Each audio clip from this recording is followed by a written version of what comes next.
Hey guys, welcome back to another episode. I am Frank. And I'm Frank also. And that was weird. And this is Live or Die. So today, this is a big episode for me, more so than you, so I'm going to talk more than you. I'm fine with it, maybe. Who knows? We'll see. You're already doing Stay it. tuned. Ew. We're going to have a talking stick and pass it back and forth. Okay, so you don't interrupt me. Where's the stick? We don't really have one. Oh. It's a figurative stick. Okay. It's fine. We are doing... That's what she said. I hate you. You tell them what we're doing. No, you have it. I'm so sorry. I apologize. I won't do it again. Thank you so much. You're welcome. You're going to do it again. I lied. No, for real. Today we're doing common horror movie tropes and how to utilize them.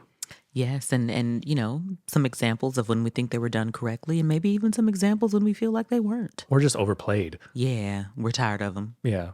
Because tropes are tropes for a reason. Yes. And then the opposite of those became tropes. It was like the reverse was the new standard. Oh, that was the line from Scream.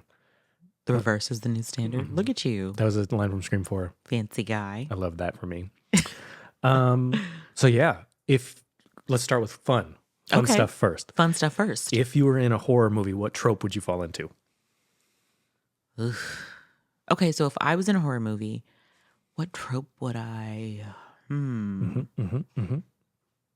which one I would be. I'm definitely going into like some abandoned spooky house or like some old spooky house just because I've done this as a kid. Like me and my friends found like some abandoned like fort thing in the forest and we investigated it. So I hate to say it, I would be that trope. Like I'm investigating the spookiness. So would you be the person who investigates and like starts the bad stuff happening? Would you be the person who investigates and die first? No, I'm the person who investigates. I feel like it's main character energy, where it's like investigate. All your friends have died because of you, and now you have to set it right. No, it's more so something we haven't seen before in this kind of trope. The trope is there, but my character isn't. Okay. Because I'm the person who walks in there and I see some spooky things and, you know, things that say do not touch or have been there for a while and I'm looking at them. I might even take some photos, but then I leave. It's giving Helen from Candyman. But Helen said Candyman. I would never. I would. Never. Oh, I would in a never. Heartbeat. Let's do it right now. Although I did actually once as a kid. Let's do it right now to the camera. No, you have to do it to a mirror. It's a mirror. Technically, it's a mirror image of us. It's not that. That's not how it works. Technicality, we can't do guess. it. Sorry. Whatever. You can use my iPad. It's fine. Fine. We've moved on. You just won't say it. You're scared. I did it before. When? When no one was around? When I was a kid with my cousin on Halloween night. Which cousin? I'm going to call him. Ladybug. I'll call Ladybug. Yes, we did it. On Halloween night, we did Candyman and Bloody Mary. You was trying to get some shit. We thought it would be magical to do it on Halloween night. Well, it's when the realm between the living and the dead is the thinnest. Exactly. So that's why we tried it. So I'm not mad at that. Thank you. My turn. Okay. So I would be the person who dies first. Oh. Not because I couldn't survive, but because I am the person to investigate. And like if this were Evil Dead and I found a book, I would read it. Curiosity. I mean, I would die and subsequently cause deaths of many others. So here's my thing. I'm not mad at you for looking in the book. Oh, I'm going to read it. But in your head. Out loud. Yeah, see, that's the part I'm not with. Like, I'm not reading nothing because out I would loud. read it in my head, but then I would come in and be like, Lori, look at this book. Let me read this to you. So you're going to bring it upon me as well. Look, the story has to continue for the rest of the 90 minutes. No. I'll say no and knock the book out of your hand. You probably would. Yes. But then I would just read it like at night when you fell asleep. Right next to you. I just don't understand why you have to read it out loud. If I'm going down, everyone's going down. Yeah, but you don't have to go down if you read it quietly in your head. No.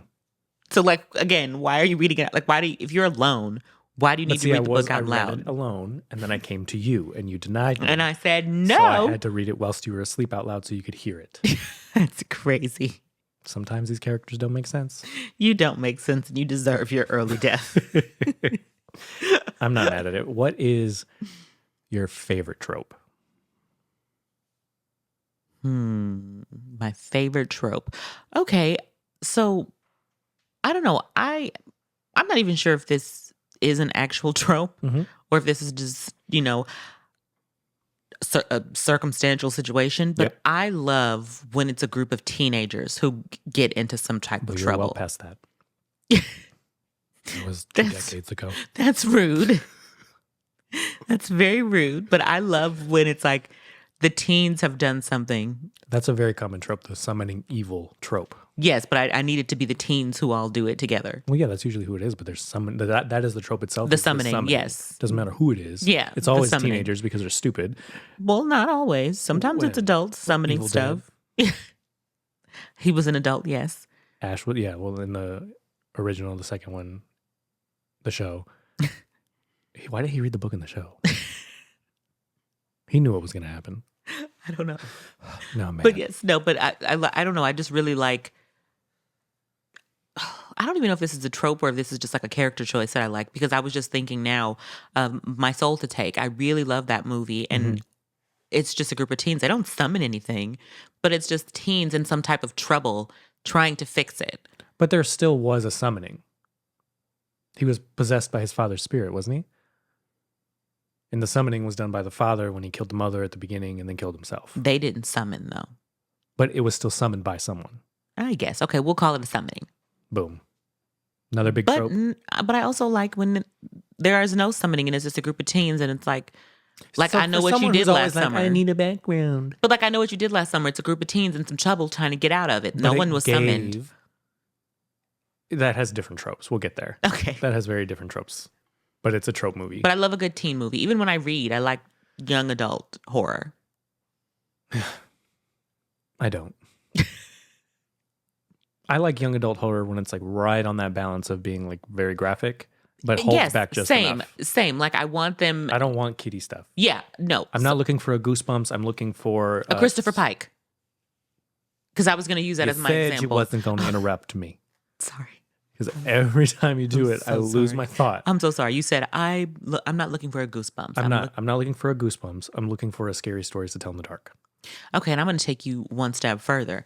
I'm not looking for Scary Stories in the Dark. I'm looking for a Christopher Pike because his novels. We're talking about movies, though. We're not talking about books. I'm using Christopher Pike because I feel like this is the best example. But you can't of do what that you because just we're talking said. about movie tropes. Let me finish. I'm not because you're going off as a tangent. Okay. Listen, friend.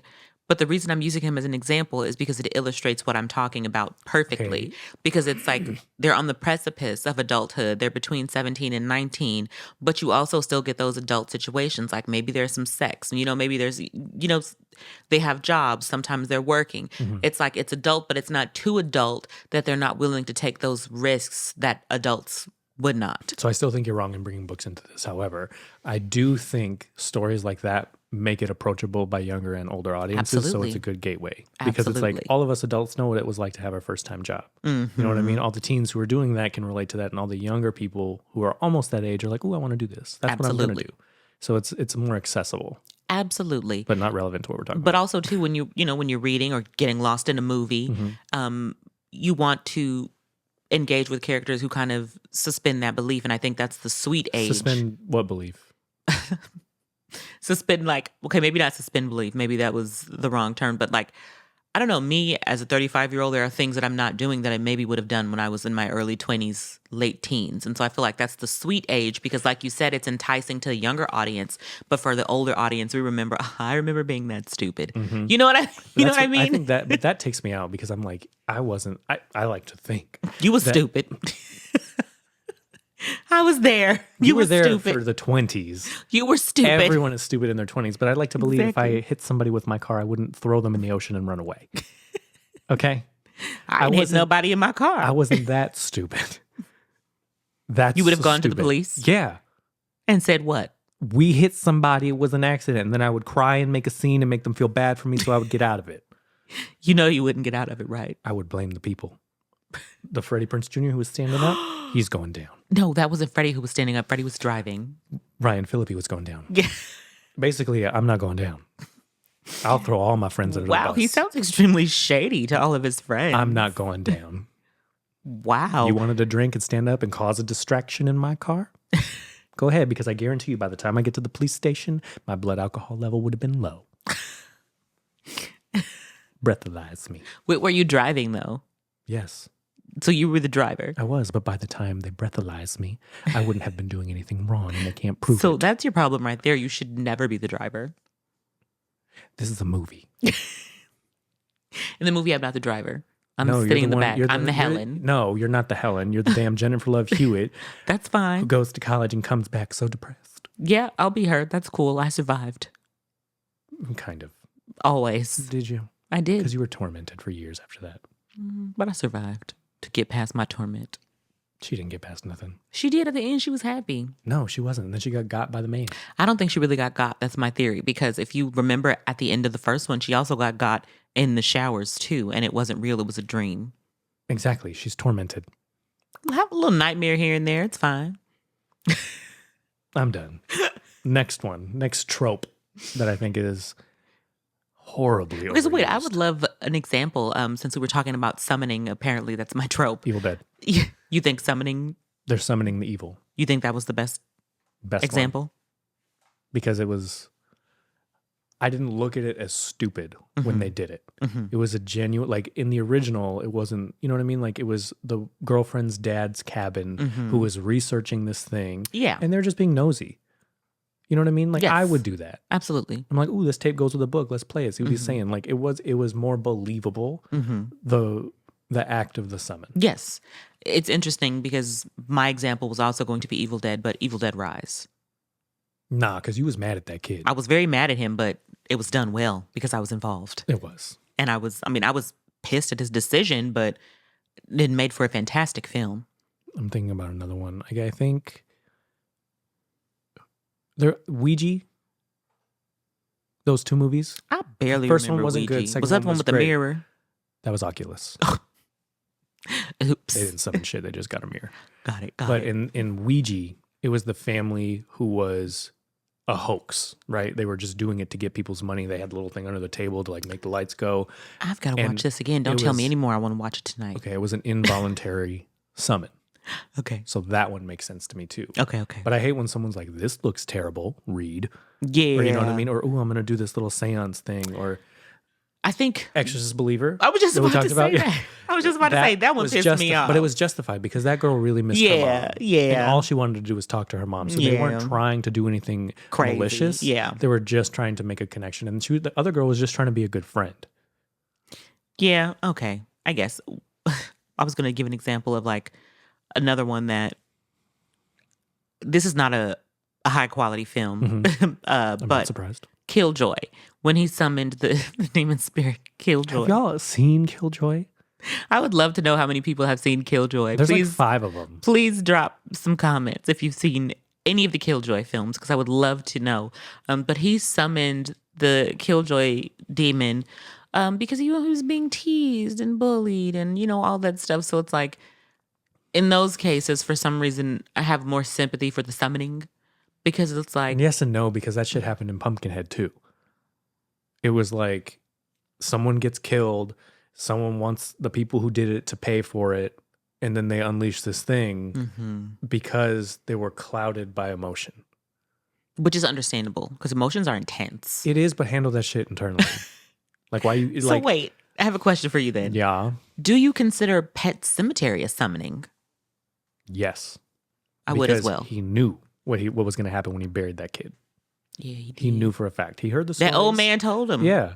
In the original, I haven't seen the remake, but in the original... No, anytime that anybody gets put in there, they know. Yeah, the old man told him, he was like, what's going to come back is not going to be your son. No. And that's one of my favorite lines ever is sometimes dead is better. And I also can resonate with his summoning again. That's another one where I can resonate with the summoning. I understand it, but it also comes from a very selfish place. It's not for the child, it's for them because they don't want to let it go. Yeah. So to me, that's not justifiable because you're acting out of selfishness. I don't know. The kid is dead. The suffering was done. He got run over by a semi. Like, let it go. Oh, I hated that so And much. first of all, if he got run over by a semi, what, they gonna bury his foot? Ain't shit should be left. But the whole child wants to come back. Should be left. That's fine. I'm Plot crying. hole. I'm crying. It's I'm okay. crying. Just have him get hit by a fucking car. Now, I had a cousin who was hit by a truck once, and You remember what happened to that man, the gay man in Bride of Chucky? Splattered everywhere. I don't know. I guess it depends on the speed because my cousin was hit by a truck and he ran home after. Yeah, it had to be going slow. Yeah, so it depends on the speed. Yeah, if it's going slow, I mean, there's enough room under them. You could just knock over and roll and be all right. Come on, knock over and roll. Okay, so moving on to the second trope, an abandoned place. This is the one that I said would be me. I want to investigate. So I have a thing. Maybe I'm weird. You are. But I love history. That's and I not love weird. Yeah. There's always a fascination with things that came before. Exactly. And so my grandmother, my paternal grandmother, has this attic. Mildred? Paternal. Burdetta. Burdetta. Yes. She has this attic that no one has gone in like years. Yeah. Decades, maybe even. And me and my siblings are the only people who go in this attic. And we go like every 5 to 7 years up in this attic. See if anything changed. Yeah. Or just because we're more so interested now in family history and we know it's up there because ain't nobody touching stuff just gets up put there. Up there and never seen again. Exactly. And so I have this want. Hold on, my mustache. Yeah. You don't understand the struggle of the mustache. I'm sorry. Okay, continue. So we go up there and like we find all these, like I found all of these old from when my uncles. Is this where you found the poltergeist tape that changed? No. I still don't believe that, but go on. Anyway. Like I found all of my when my dad, when he first registered for college, I found his registration for his classes, cool. And I found all of his textbooks and like this old globe that he had and like all of this stuff. Very academic of him. Yes, it was very academic, but you see the books was in the attic, so that mean they didn't go to class.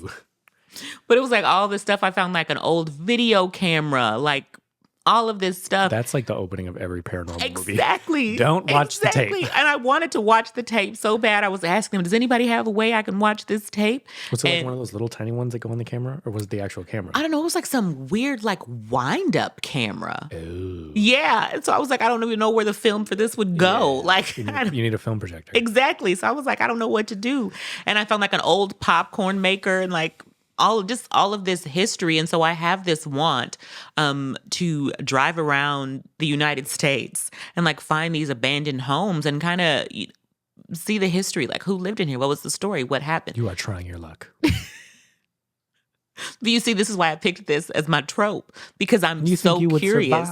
I'm so curious. Well, when I'm doing this. No, because what you said earlier was, I would go in, I would take some pictures, I would leave. But then you contradict yourself and say, I wanted to watch this tape so bad. It was my grandmother's house. It was my grandmother's house. Had you had the items needed, you would have watched it. And then during your exploration, it would have turned into Sinister. In order to find out who lived there, you would watch the tapes. I would definitely watch the tapes. So you'd be dead. You're right. I would watch the tapes. You'd be dead. You're 100% right. I would watch the tapes because I want to see. She's dead. I want to see. I want to watch the tapes. I want to look in the photo albums. Like, there are times. You're going to give your children to Mr. Boogie. No, not Mr. Boogie. Mr. Boogie's coming. When I go through thrift stores, if I find something that looks like it's a personal item. Oh, I hate that. Like, I go through it. I would love First when of all, I would why didn't y'all empty the photo album? I'm looking for the photo album, not the photos that were in there. I want the photos, too. Nah. I have got some books. Ghost photos like Insidious. No. Something they gave away to get out of their house. Exactly. It's the Dybbuk box all over again. Exactly. No, one of my favorite things to do is when I buy a book from the thrift store and look at the bookmark, I want to see what it was. Sometimes it's like a note like that would piss me off. I love finding a bookmark halfway through. You couldn't have finished the book before you got rid of it? I don't know, but this whole thing just made me mad. No, I love seeing the notes. And then I also too, I love when like the person writes their name in it, like, this is Marilyn Johnson. And then like I'll see like little hearts or something where like they'll underline things. Now I'm curious. I'm like, why did this passage stick out to Marilyn? What did this passage say to her? Yeah, but those are questions you're never going to have the answers to. I mean, but it's like analyzing literature. Some of these are questions I'm never going to have the answer to, but it doesn't mean it's not fun to pose these questions. I couldn't. No, I want an answer. No. No. For somebody who wants a happy ending and like a full rounded story, you're good with no answer? I'll create the story that Marilyn loves this real. Because it doesn't matter. It's real to me. I need the facts. Okay. Well, I would love to, anyone out there, let's go. Let's make this show where I go through abandoned houses. I mean, I'll go with you. I'll be the realist. We'll go through these abandoned houses. We'll find the history. And I mean, to me, that's just so exciting because I did a paper once I'm not surprised. on history and how the history that we only have because, the group in power, this is what they told us. So there are people who have led these lives and all of this stuff, and they've disappeared. What? And I want their stories too. When I'm good with that if it's for the intention of getting the stories, getting stories that aren't told to be able to tell them for these people. Yeah. But I don't want half a story. I don't want to go somewhere and find this photo and then never know who it belonged to. Interesting story. So, my friend Gabby. Yeah. Yes. She found an old yearbook in the thrift store and bought it because she's like me, into history. Okay. And it had the person's name in it. And, it had all of these, all the yearbook messages that you send to your friends. And she ended up finding the girl whose book it was, it was her granddaughter. And she had recently passed. And so she returned it to her. And it was a really sweet story. But that to me is exciting. Like we read this yearbook together and got this woman's that was exciting. We got her entire high school experience in this yearbook, and it was so exciting. And then to find her grandchild. Wouldn't it be sad if only one person wrote in the yearbook? And it was the wrong name. Like if her name was Judith. No, that's so sad. Stop it. Stop it. No, she lived a wonderful life. And it seemed like she was well loved in high school. It was in Illinois or Wisconsin. It was some Midwestern town. But it was really, really cool. Yeah. And that's the kind of thing I want to do. I want to go into these old abandoned forgotten houses and these old abandoned forgotten towns. Yeah. And what was the story here? So I'm sorry, that's my trope. I'm going in the houses and I want the tea. I want the history. I want it. No. I'll investigate the bush before I go on the abandoned. What do you think is a great example of an abandoned house trope? I don't know. Pretty much any movie where it's found footage and they're going into an asylum. I love a good asylum movie. Grave Encounters. Grave Encounters 2. There's a Korean one. I know which one you're talking about. I started watching it, but I never finished it. The word starts with a G. Yeah. And then it's G Asylum. Yeah, I know exactly. Yeah, so same. I can't pronounce it. Yeah, that one's really good. So pretty much anything that has to do with paranormal. Blair Witch. They went in the house. Sometimes you know what I mean? You gotta go in the houses. No, they went in the house and died.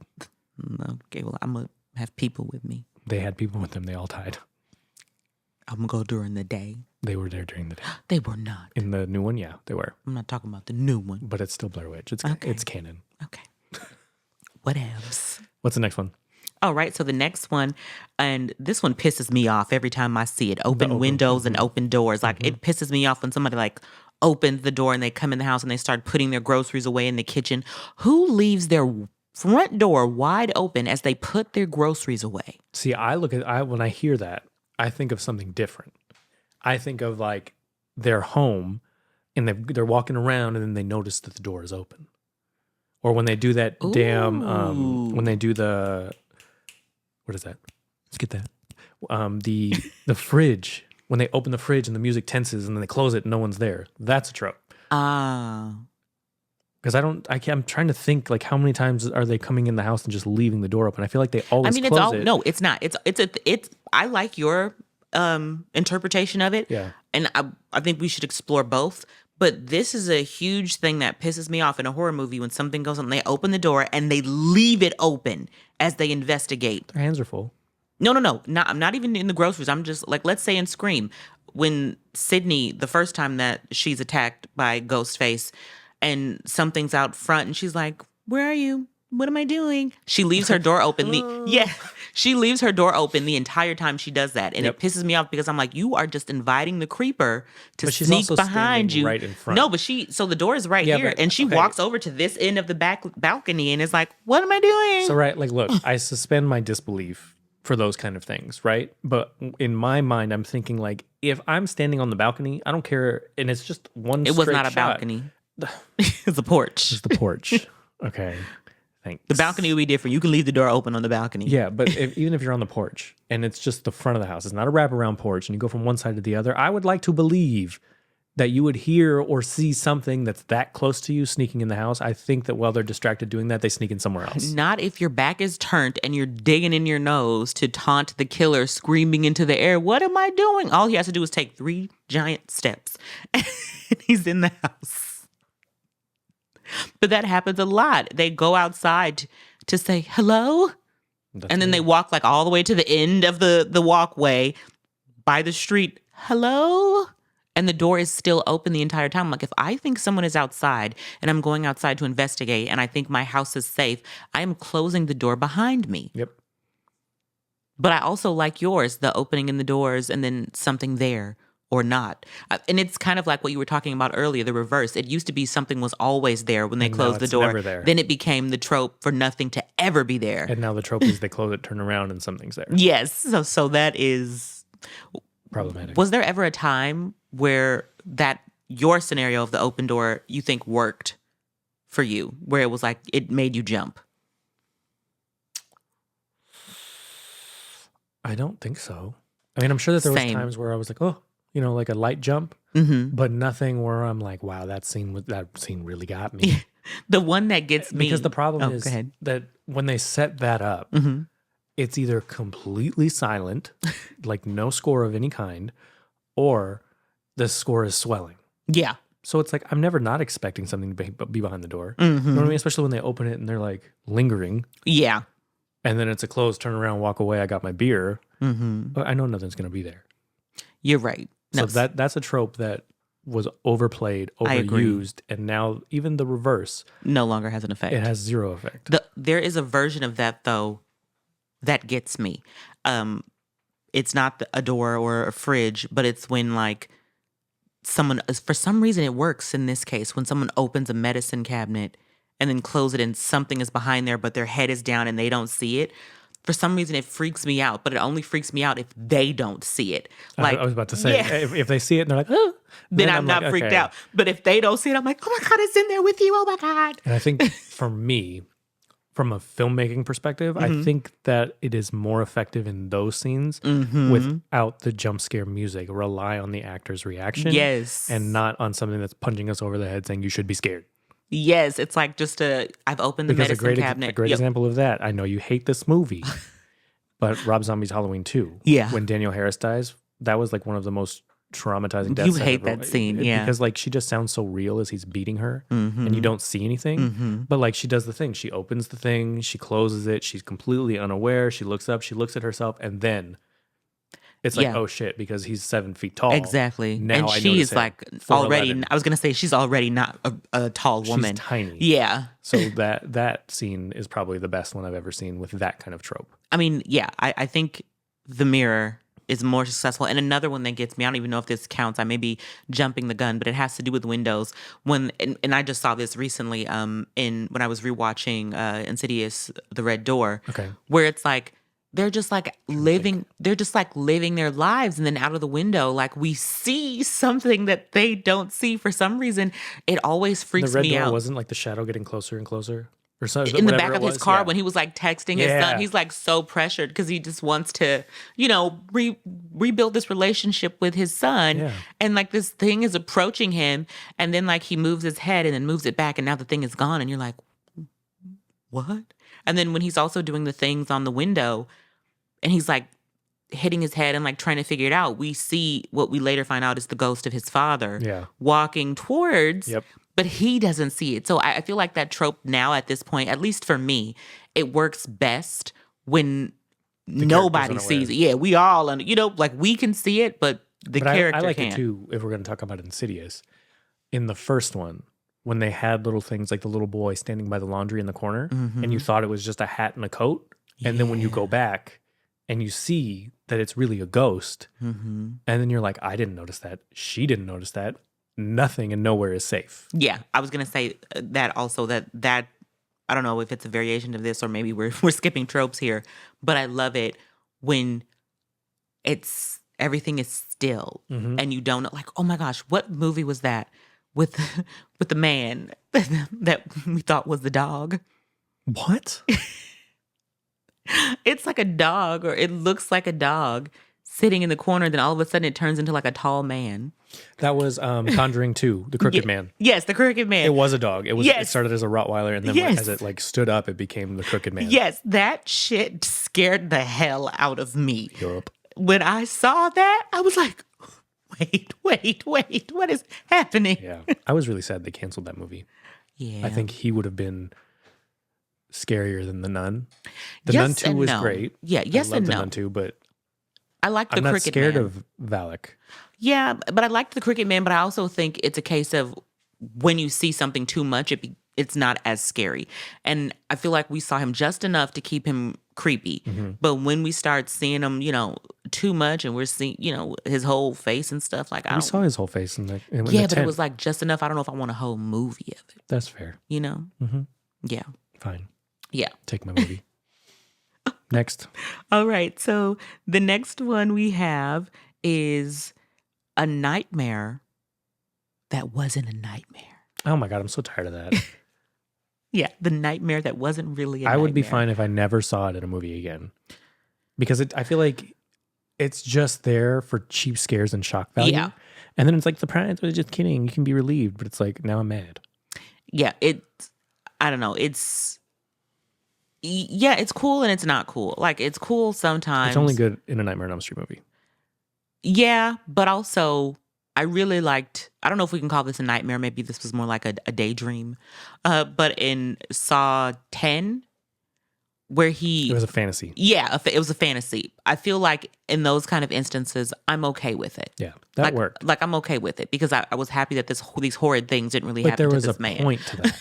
It was to give us his perspective in his mind, Yeah. right? Like, see how he's thinking about it, seeing when he sees someone who's doing wrong, how he plans on what he's doing to them. Yeah. It made sense for character development. Yeah. You know what I mean? Like, yes, it was still cool and it was a saw trap, but it was to get us to understand how Jigsaw works. Yeah.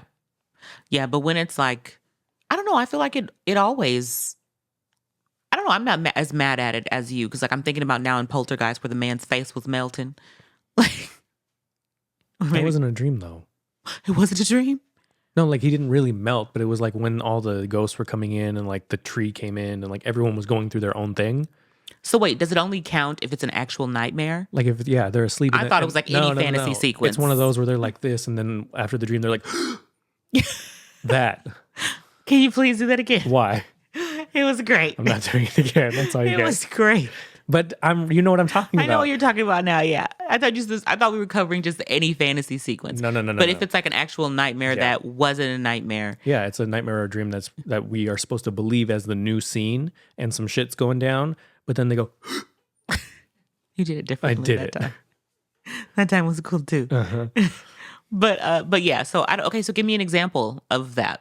That was just where you were like, I've seen this too many times now. I'm not affected. I'm trying to think. I know I just watched one and I was like, I feel like I've just watched one recently as well. but I can't pinpoint. But it might have been a Tubi movie. Ooh. Love a good Tubi movie. Maybe we'll have a Tubi episode. Yeah. Because then we can do things like Tubi Amityville horror. Karen. Amityville Karen, Amityville in the Hood. Yeah. Those were some good times. Yeah. Yeah. So we're going to skip the example. Yeah, I don't know. I'm trying to think of like I know I've seen it so many times. And I can imagine it now But too. It's a dark room with a little window to the side of the bed. This is how That's because it happens. Yeah. it is. So we can't don't remember it. You're right. Okay. So Move along. we'll move along. We'll move. Okay, so now the next one, I love this title, but it's essentially death to people who have sex. This is Fornicators. Yeah, fornicators. So you have sex and you die. But this is a good episode of how those tropes have switched to the opposite. Because now it's now it doesn't don't matter. have sex and you No, don't. it's like you have sex, you can still survive. You don't have Very to be true. You don't have to be like the Yeah, but I perfect feel like virgin. that also started with Scream though, because Sydney Started totally with had Cherry sex. Falls. You think Cherry Falls was before Scream? What year was Cherry Falls? I don't know. Maybe it was 99, but Scream did it. But that was also because they were meta and self-aware, and they were trying to do the opposite of everything. Mm-hmm. That's the start of the run of the reverse is the new norm. Yeah, yeah. But Cherry Falls, literally the entire movie was about- based around you need to have sex to live. To live, yeah. That I think saw the movie. is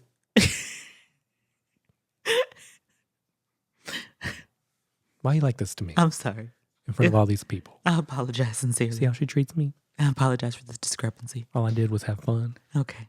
Well, he's explaining Cherry Falls to me like I've never seen it. I'm explaining it to them. Oh, sorry. But in your direction. You were looking at me. See, when I explain stuff to them, I look to them. So Cherry Falls is a lovely 90s horror movie with Brittany Murphy, and the killer is targeting virgins. So they're like, ooh, we're going to have a big sex party and everyone's going to lose their virginity. And it's a great time. It has one of the funniest scenes I've ever seen in my life in a horror film. So please watch Cherry Falls and then comment what you think that scene was.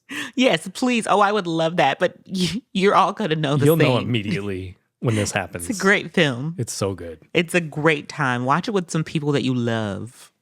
And if you're a horror couple, this is your next movie that you guys watch on your Netflix and chill. Cherry Falls. I will say that it's hard to find. It's available from Shout Factory on Blu-ray. But if you want to watch it like now, AMC Plus. Yep. They have a little trial too. You can get the trial, watch the movie, and get out. Get out of there. I hate you. I don't know. But yeah, so Death to Fornicators was a very popular trope. That was the trope that Friday the 13th was built on. Mm-hmm. That was it. Jason died because the camp counselors were having sex. Sick. And it just that's what she wanted. Mrs. Voorhees wanted revenge because they weren't watching her kids. So then anyone who wasn't paying attention and doing the naughty, they bumping uglies. Bumping uglies. Get the hell away from me. Stop. We get it. We get it. Okay. Anyways, that whole franchise. I'm trying to think, and we always go to the big three. Yeah. And I'm trying to think. The big three for a reason. I don't think, Tina did die in the original Nightmare on Elm Street. She was having sex in there. In the middle of it. Yeah. Well, but it was post. Were they asleep? Post-coital death. I thought was Rod not on top of her? No, he was asleep. No, he was asleep and jumped up in his whitey tights. Exactly. Got it. Yeah, he woke up. But it was right after. It was right after. But also, even if we go non-horror, the Sarah Connor's roommate in Terminator died right after she slept with her boyfriend. They gotta stop this. Yeah, I know. Having sex with these But folks. I think that's because now society is very much more accepting about positive, sex. Yeah. Less we out here. Slut shaming. Yeah, we out here. So, there's always something that someone is saying in a creative piece. And the whole, you have sex, you die is because it was against religious beliefs, ethical beliefs that if you had sex as a teen, it was terrible. Yeah. But, so was smoking weed, and look where we are. No, yeah. So I agree with you. That trope is I don't know. It's kind of not even talked about anymore because it's just so outdated. It's a very, even in Jennifer's Body. Yeah. They wanted her because she was the virgin. Not virgin. Oh, sorry. They wanted her because she was a slut. Yeah. And then because she was the virgin and hadn't had sex, it worked. It went terribly. She was possessed and started eating boys and girls. Love that for her. I love that for her. As she should. Go ahead, girl. Do your thing. Yes. You out here. I'm not mad at it. You out here. Hi, Megan Fox. How you doing? Anyway, weirdo. Yeah, so that trope is it's done. Yeah, it's not as effective. effective. Think the reverse. It's not. It's just not. It's not relevant anymore. Yeah, because everyone's having sex. Yeah. Sick. So everyone's dead. If that's the case, that's fine. What's our next They've all one? died. Okay, so the next one is a cursed object. The cursed object trope. I'm so tired of that. I don't mind the cursed object trope. Do the laminate box, the Dybbuk box, the book from Evil Dead. Annabelle. Stop putting spirits in things. Well, how are they supposed to trap them? That's cosmic horror. You can't let it go. That's the timeout though that you were calling for in cosmic horror. I know, but that was the object is the timeout. Throw Pennywise in a hill. Or in a well, excuse me. Hill. Throw him in a hill. But if you bury him in the ground, that's not presenting an opportunity until he's ready to come back. Putting it in a damn box, so that way if you die and your shit gets sold at a garage sale, now someone else has to suffer. You did the world a disservice. Well, no, because I think that, let's go into the Conjuring series now. Okay. They were trapping them and then keeping them in like this super blessed, sacred. No, that's bad too. Let's grab. Wait, time out. Why is that bad? Because they are taking every like highly active supernatural object and putting it in one spot. Yeah. And then saying, ain't nothing gonna happen to me. But Valak showed up in their house. So tell me more about how that was a good idea. Because when they die someone goes through all their stuff. It was the 70s. It was the 70s. This if little we're doing Raggedy Ann this doll today, is cute, and now Annabelle's killing everybody. If we're doing it today, they're going to be in a locked vault underneath Vatican City. Boom. You know the Pope? You getting down there? How did you get in the vault? All I'm saying is, in my movie where this happens, Pope's exorcist. They're going to do this. They're going to get all these demons, trap them in these objects, and put them in a room. Okay, but that's the thing. In a locked vault underneath Vatican City. It's a whole different conversation, because if you're talking about like Christianity, the whole point of doing that kind of stuff in exorcism is to expel the demon back to hell, not to trap it. It's selfishness of these people like the Warrens who want to say, oh, look what I did. And it's all in their basement. But they're not priests, so they don't know how to send it back to hell. They don't know how to do anything because it's all fake. Anyway, they're not priests. I've been triggered. They don't know, clearly. But they could have got a priest involved. And look what happens every time. Remember the priest in Annabelle died. The priest in Exorcist Believer heads backwards. Can we talk about that for a minute? I don't know if that's going to be on my list, but that's a trope I hate. The priest's failing. Like, why is this such like, it's always a priest and he always fails. Here's my thing, right? A priest is a vessel of God. Exactly. So why are they failing? However, an exorcist is one who can act with the power of God. Not just a vessel, but a conduit. So if it's not a priest who's been trained to do that kind of stuff. So why are they getting these fake priests? Because what they gonna do? They call him the Pope too? Yes. Why are we all afraid to call the Pope? Because, he seems like a nice man. Realistically, if you went to Sacred Heart and you were like, I need an exorcism, do you think that man who's running that church can get to the Pope to get that exorcism approved? Well, it's 2024. So what I'm going to do is I'm going to say, first of all, this would never happen to me because I'm baptized. And so are the children, we know. Yes. But hypothetically, it's 2024. I'm on TikTok with my camera while all the Pope has TikTok? Listen to me. While all the weird shit is flying around in my house and I'm saying, hey guys, it's 2024, I'm here. This is so-and-so. There's a demon, this thing's going on. Can somebody help me get this to somebody who can help me? And this is what's going to happen. It'll get to the Pope. All of the comments are going to say, wow, her production value is great. I'm going to say, I'm live. This is live. There's no production. It's live. Look, it's live. No one's going to believe that. Me, you might go viral. But that's it. And it'll get to the Pope. The Pope doesn't have TikTok. Yeah, but he got somebody working there that can help him get you to think me. that they just all on their phones at the Vatican? No, but they read the news and it'll be in the news. They read the Catholic news. I'll say I'm Catholic so that it'll tag Catholic in the news. Yeah. And I mean, I feel like the priest... again, don't know if this trope is on this list that we've recreated, but I do think that this is a trope that I hate, that it's always a broken priest. There's there's a reason for that. I agree that it's overplayed. Yeah, but it's like always some priest that killed somebody when he was a child. Here's the deal. Because some weird stuff. That's their character arc, right? Because they had a strong faith. They've lost that faith because of trauma. And then through the Lord, they've been able to heal and again be a conduit.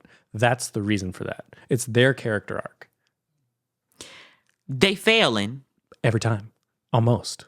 But like when we're watching Deliver Us from Evil, that cop was broken, didn't believe nothing. And Eric Bana. Yeah. Remember you thought Frank Grillo was him? They don't look nothing alike. They don't.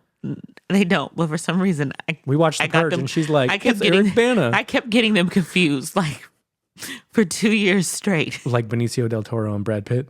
I thought that was Brad Pitt. Exactly. Like, I don't understand. They don't look alike. There are some photos where they look extremely similar. Maybe. I don't know. What's the next trope? Wait, but no, I'm not done with the priests. I've debunked everything you said. No, you haven't though. You done. The only time that I feel like I was on the priest side, because I'm so tired of seeing these broken priests that are drunks and all this stuff. And why are they always Hispanic? Yes, this is a common trope right now. New trope. A young, extremely handsome Hispanic priest, ex-drunk man. Yeah, who's like divorced. Yeah, yes, it makes and found no the sense. Priesthood is doing an exorcism and it's going horribly wrong, and just by some magic it might work out. The only time that I felt like what happened, I mean, I hate that this was the priest's fate, but I counted as a win, was The Exorcist. Because he took the demon and then killed himself to stop it. Exactly. So I hate that, again, he died. I don't think. But he took it. He won. I would count that as a win. Yeah, but Father Merrin wasn't broken, was he? No. That's what I'm saying. So that doesn't fit your trope. No, I'm saying this is the only time that I was cool with the priest. Because he wasn't broken. He wasn't a broken priest. He was a strong man of faith. Yes. So it was different. No, what I'm saying is, I'm not saying that he fits my trope. I'm saying that this was a great example of a priest that I like. He's not fitting the trope, is what I'm trying to say. Okay. Yeah, he's not. Oh, look what you did. He's not fitting the trope. I don't like the trope. I like that priest who was an actual priest and knew what he needed to do and was like, okay, I'm a man of God. I believe that I'm going to heaven when this is over. So I'm going to save this child. I'm going to save this child. I feel like he was strong enough to make that difficult decision. I feel like these priests, they always go in there and be like, I rebuke you, and throw some stuff, and then the demon just like flips their head. Or like they say something and they're like, around. And like in the corner. Or they're crying. Yeah, like, as they're doing it. I don't know where these priests are coming from. It's fine. They're not. I don't know. But we can move. We can move on now. I think I've said everything I need to say. Okay, cool. About the priest trope that I created. That wasn't even on my list because I just looked for it and I'm like, wait. It's not there. I made this up. All right. So now we have Mysterious Neighbor. Ooh. Yeah, Mysterious Neighbor. I think that's a fear that everybody has, that their neighbor's up to weird. some shit. I don't want no weird But neighbor. also, I'm probably the weird neighbor. You are, y'all. Frank is weird. Can I expose you? I'll expose myself. Okay. I like to people watch. Okay. So I have no problem pulling my blinds apart and just watching people go by. Like, I'm not mad at that. It's weird. It's not weird because then, like you would do with these tapes that you mysteriously found, I create stories for these people. No, but these are people who are gone and left these things. Yeah, but these are people who are living that I can create. First of all, the whole thing about that, right, is like everyone is the main character in their own story. To me, they are NPCs, which is a non-playable character. They're not relevant to my story. Yeah, but they have their own stories. But I want to put myself in their perspective and make a story for them where they're the main character. Okay. That's why I do that. Well, they're already the main character in their story. But not for me. I'm making their story. Okay. So these people that you're watching secretly should be thankful. I'm watching y'all. Sorry. No, but he seriously does this. Like, he will stare out of the window, the blinds, or like the peephole, and like see who walks It is by. like weird. The peephole. I do the peephole. It's weird. I'm like, oh, I heard a sound. What's that? And then he'll look and like wait for the origin of the sound to come back. Right. Sometimes I wait and nothing happens. Exactly. I mean, most of the times I'm sure you wait and nothing happens. Like, I'm investigating the sound. That's my trope. Okay, well, you're the mysterious neighbor that no one wants. Right. And then when the main character breaks into my house, I'm like, hello, and then I accidentally get shot. No, okay, so what do you think is an example of a good mysterious neighbor trope? Fright Night. Yes. That's a mysterious neighbor. A great one. I have a whole list. And he was weird like you too, looking out. If he hadn't looked out. I'm quirky. If he hadn't looked out there and saw Mr. Dandridge moving in and living his best life, he was peeping on him. He was having what was his first name? I just know Dandridge. Just call him Mr. Dandridge. Mr. Dandridge was having an intimate moment with a woman, and Charlie was peeping. But then Mr. Dandridge also held eye contact with Charlie during his intimate moment. So he was weird too. He saw him watching. He was weird too. He saw him watching. Uh-huh. He saw him watching and was like, okay. He had a reason to watch that weirdo. The whole reason he was watching Lori was because he saw the coffin in the backyard being pulled in. I'd watch too. I would mind my business if I saw somebody pulling a coffin into their house. I definitely wouldn't try to investigate. I would act like I didn't see that. That's what bothered me about Disturbia. That was another weird neighbor too, but I'm not going in your garage. Yeah, see, I think that's my problem with the trope. Is like, if you have this weird neighbor, why are you investigating? But a trope within the trope is the character trying to call the police and the police not believing them. That happens every single time there's a weird neighbor. I mean, because you sound weird calling somebody and saying, yeah, I was looking out at my neighbor and they doing stuff. I mean, that's usually what happens. I heard a scream next door. Yeah. Like, what else you calling the police for? Like, you can't. What was he supposed to say? What are they going to do? Call and say, hey, I was minding my business in my kitchen and randomly I heard a sound. It may have come from my neighbor. They ain't going to come. So this is the thing. So Charlie looked crazy when he went to the police. Charlie looked lunatic. Yeah. So he went to the man that wanted to help him. That man thought he was crazy. Yeah, he looked weird. He came off extremely crazy. The whole Disturbia, I don't know. I feel like if you're going to call on your neighbor who you think is weird, you better have some evidence. Exactly. You better have some evidence. You can't just say, hey, things look awry over there. Like, no one's going to investigate. Because if I'm going in there, I'm taking photos. Exactly. You need some evidence. To be fair, I don't remember exactly when Disturbia came out, but I'm pretty sure that they had like those really shitty phone cameras. They had a flip. I think it was a flip. Yeah. So like really. He wasn't getting anything of quality with that camera.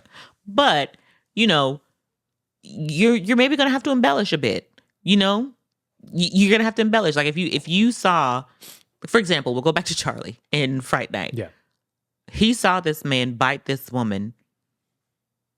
All he had to do was call and say, I heard a weird scream at my neighbor's house. You can even disguise his voice. Because, the problem is these people, they always come off erratic. They never look like normal people saying, I've seen something horrible. I think you guys should investigate it. They always come, my neighbor's a vampire. I saw him. Like, yeah, they got they have to think about how they're presenting who is believing that? If somebody came to me talking about my neighbor's a vampire, I'm like, you need a stronger prescription. If you're seeing someone bring a coffin in and then murder somebody, you have to be under the assumption that they know what they're doing. They've done it before and they know how to clean it up. Absolutely. So you have to find a different way to get them to because Charlie did get the police to actually go over there and investigate. But the problem is he acted like a crazy weirdo before that and set off alarms. Yep. So that by the time the police actually did come, all the evidence was removed. Yep.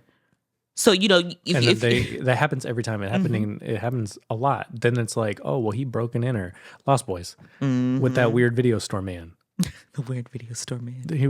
Like all of a sudden it turned back on the kid. Like the kid's acting weird. He was. Sam was weird too. But I mean, it's one of those things where you have to just suspend the disbelief because, like, if I saw a vampire, I'd probably be erratic.